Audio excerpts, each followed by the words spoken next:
Hi Stir, I'm Pavitra Rajaram and I'm the creative director of Nilaya Anthology, and it's wonderful to have you here. Hi everyone, I'm Samta Nadeem. I'm the curatorial director at Star and extremely pleased and excited to be in conversation with Pavitra.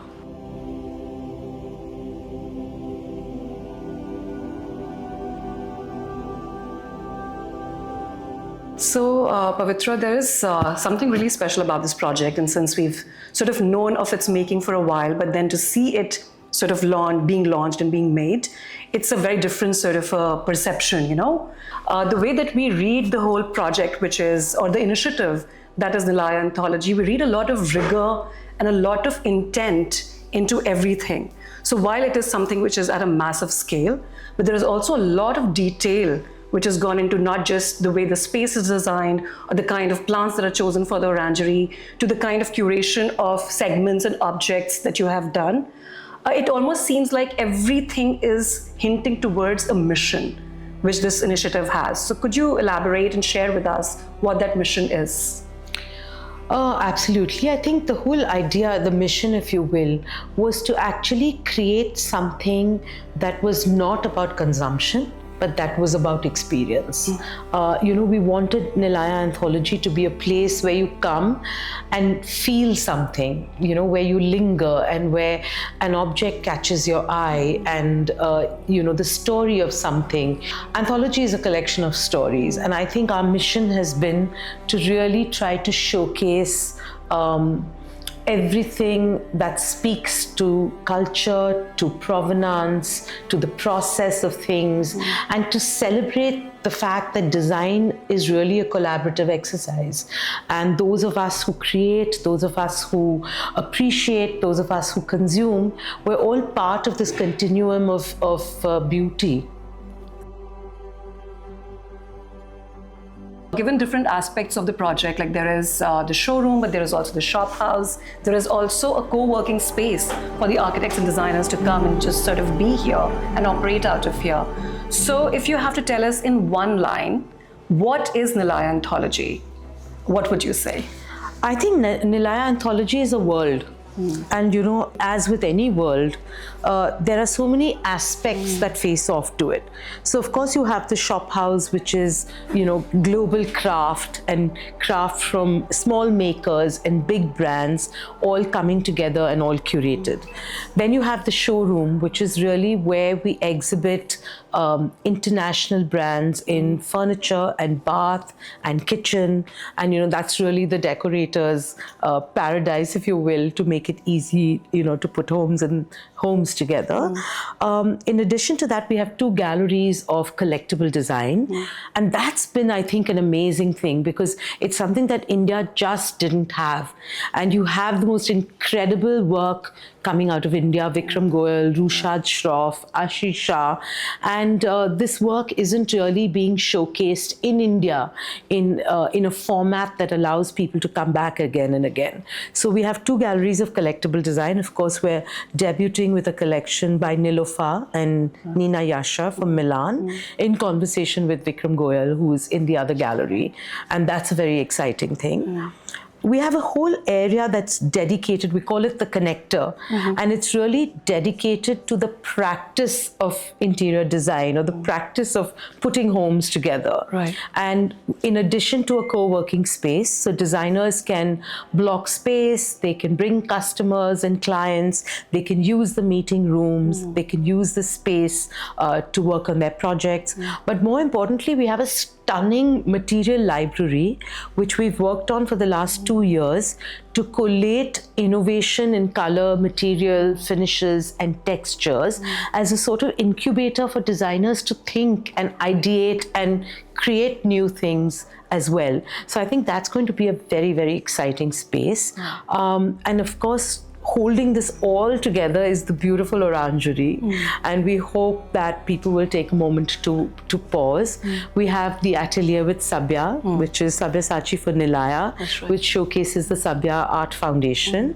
And we also have a lovely shop-in-shop by Natations, so bringing antiquities into this space. And I think it's that conversation. It's the conversation between old and new, classical and contemporary, Indian and global, that we want to really explore at Anthology. Right.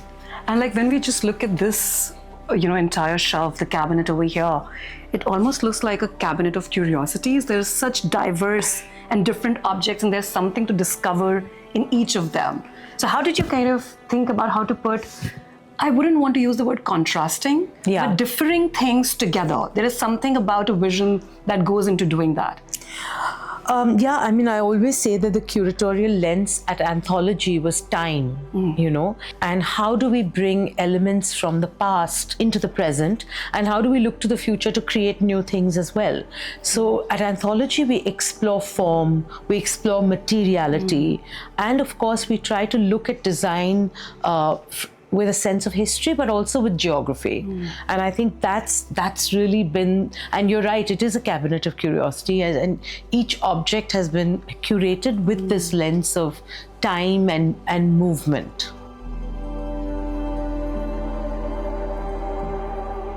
Since we've seen this project, we've been thinking about, there is a very nuanced difference between juxtaposition and amalgamation. And the interesting bit, at least in this part that I have personally experienced walking through, is that while there are things which are probably Indian tradition and craftsmanship on one hand, but on the other hand, there are also, galleries like Nilofer, or there is Janori. These are all traditional, heritage-based, artisanal design brands from other places. So in some sense, they're very different from each other. But the more things go back to their roots, I think they start sort of showcasing a commonality. So while they're differing, they're not contrasting. They're not fighting with each other. They just kind of really come together beautifully. And in that sense, as the creative director of the project, do you look at it as juxtaposition or amalgamation or a bit of all of that? I look at them as stories. There are moments when you want two objects to juxtapose with each other. And there are also times when you want those objects to be in conversation with each other. And I think the real departure at Anthology from, say, other places that we know that are similar is that we've tried to present things very editorially, Samta. I personally am quite tired with this idea of luxury, or when you walk into a luxury brand and they sort of present a version of the universe or the world, and you have to completely subscribe to it. We felt at Anthology that the dismantling of that singular vision is what is critical today, and that how can we create a space where you come and you choose 3 objects that speak to you, and I choose another 3, and that makes our own story. And in some sense, I think, Samta, for me, what I wanted is to create a sense of connection between maker and decorator and customer, and the fact is that we are all in a dance together, and it's the beauty of the dialogue and even the journalist community, the fact that we create this platform to talk about these ideas and to present these makers. We're really all in it together. And I think Anthology is that. It's a place of design, it's a place of history and geography, it's a place of experience, and at the heart of it lies a desire to make meaning. But what we're trying to say is that I cannot presume to make meaning for you. Right. What I can do is present things thoughtfully, tell you their stories, give you a sense of place and provenance and time, and then let you make meaning with that. And I think that's what we're trying to do. I think you said something really beautiful there, Pavitra. You spoke about this triarchy between the maker, the decorator, and the customer. Yes. But without a hierarchy. So there are these 3 elements, but you're in a way attempting to kind of de-hierarchize them and put them, at an equal platform. For sure. But also another thing, from your vision, having spoken to you now, what comes evidently across is this difference between what you said, universalism versus pluralism. And I asked you about juxtaposition versus amalgamation, and what you're actually presenting is plural stories. Yeah. It's absolutely beautiful. Yeah, I mean, I get asked all the time, is it maximalism? Is it minimalism? And I always say the India story is neither. It's essentialism, And I think whether something is maximal or minimal, and I think Sabya is such a great example of that, right? He's a maximalist with a minimal heart. I think the fact is that in India, it's the essence of things. It's the essence of form. It's the essence of ideas that we celebrate. And I think it's just amazing and such a privilege to be able to present India in this way on a global platform, but also to be able to show India to Indians and the world in a way that we can all be proud. I wanted it to be a space of discovery, that when you come, you see beauty, I think Nilaya is a place for conversation. Here's a lovely exhibition that we have on. This is by the artist Priya Kambli, but curated by Lola McDowell, who is a Spanish photography curator. Right. So the idea is that there are different ways and forms to experience art and design and culture, and we'd love to bring that all to everyone. Architecturally, when I was experiencing this space earlier, a ramp typically is something that either connects to levels or elevates something, or also gives accessibility to people, for wheelchair and other kinds of access. Yeah. But in this case, the ramp itself is a platform. Yeah. For so much more to kind of be experienced as you go along. Yeah. So could you talk about the fact that you have different typologies of a gallery space as well? Right in the center, you have Nilafar, which is a big, like depot-like gallery space, but then you have this ramp, which is a very different typology of a gallery space. Right. I mean, I think this is a question best asked to Rushad Shroff, who is our architect. And I think, when Rushad saw this space, he instantly realized that he had the opportunity to do something very different with it. And it was a very large space, a huge volume, an old shed. And I think by creating a series of, in his words, in his language, he calls them architectural follies, shapes that talk to each other. I think what he was also trying to do is to give us pods of experience. So the ramp, while it connects the ground floor to the first floor, also allows us to separate the collectible design galleries from the shop house. And so that instead of a cacophony, you really have a chorus, and you have the ability to see and unsee at your own pace. I absolutely love the unintentional aspect of the experience that will happen here.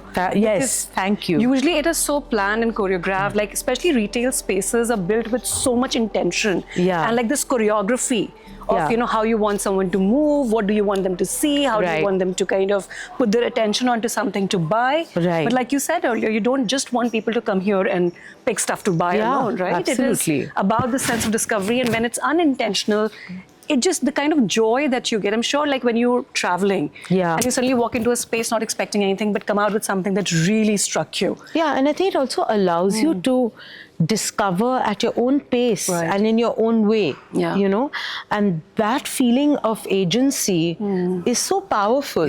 And at the end of the whole day, we want our homes to be about agency and about power and about feeling centered in your own story. So I think that the space lends itself very beautifully to that. Okay, so Pavitra, thank you so much for the walkthrough, and it was a very different experience of working with you as against on our own, and both of which are really interesting in their own might.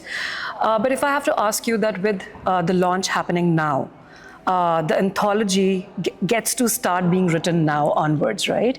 So it's a project, not something that concludes now over, this, after all the work that you have done so far, but it actually starts from here. So what is the one thing that you hope for the most? What's your biggest hope for the project? I think my hope is that people can see the heart and the feeling and the hard work that's gone into it, and that people can feel that this is a place that they can come to and belong to. I think at the end of the day, we all want to belong. And I want Anthology to be a place where you can come and linger and stay.